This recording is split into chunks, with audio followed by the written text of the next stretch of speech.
একটি মোটরসাইকেল যোগে শাম্য এবং তার দুই বন্ধু সরোয়ার্দী উদ্যানের মধ্যে যায়।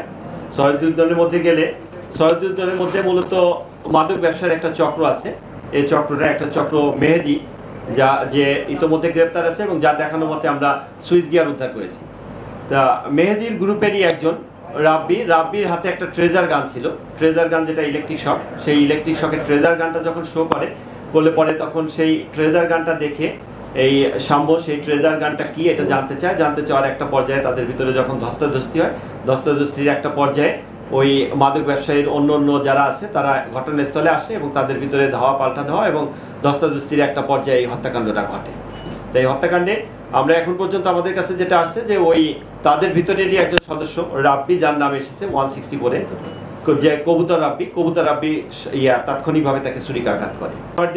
সোহরাওয়ার্দী উদ্যানের ভিতরে আপনারা জানেন যে অনেক ফুড কোর্ট, খাবারের দোকান আছে এবং সেখানে রীতিমতো স্টুডেন্টরা যায়, বাইরে থেকেও লোক আসে এবং অনেক রাত পর্যন্ত সেখানে খাবারের থাকে।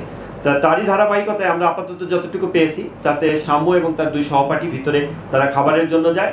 খাবারের জন্য গেলে তাৎক্ষণিকভাবে ঘটে যাওয়া একটা ঘটনা, অর্থাৎ যখন ট্রেজার গানটা শো করলে পরে তাদের কাছে সন্দেহ হলে তখন তার ওই বিষয়টা কি জিনিসটা দেখার জন্য এবং তার কাছ থেকে সেটা নেওয়ার জন্য যখন তাকে চ্যালেঞ্জ করে, তার কাছে গেলে পরে তখন তাৎক্ষণিকভাবে তারা এই ঘটনাটা ঘটায়।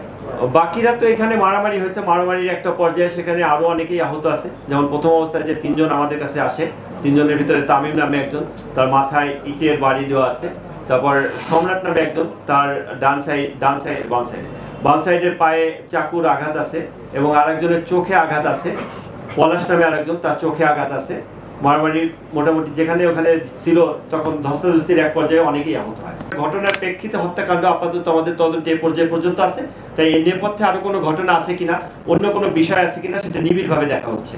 শাম্যের সাথে যারা ছিল তাদের সাথেও আমরা একাধিকবার কথা বলেছি এবং তাদের সহ আমরা পিও ভিজিট করেছি, তারাও আমাদের সঙ্গে গিয়েছেন এবং আমাদের সাথে বিভিন্ন সময় তদন্তের বিভিন্ন কিছুতে যখন আমাদের তথ্য দরকার হয়েছে তখন তাদের সাথে আমাদের কথা হয়েছে। তদন্তকারী কর্মকর্তা, সুপারভাইজিং অফিসার এবং ঊর্ধ্বতন অনেক কর্মকর্তার সাথে তাদের কথা হয়েছে।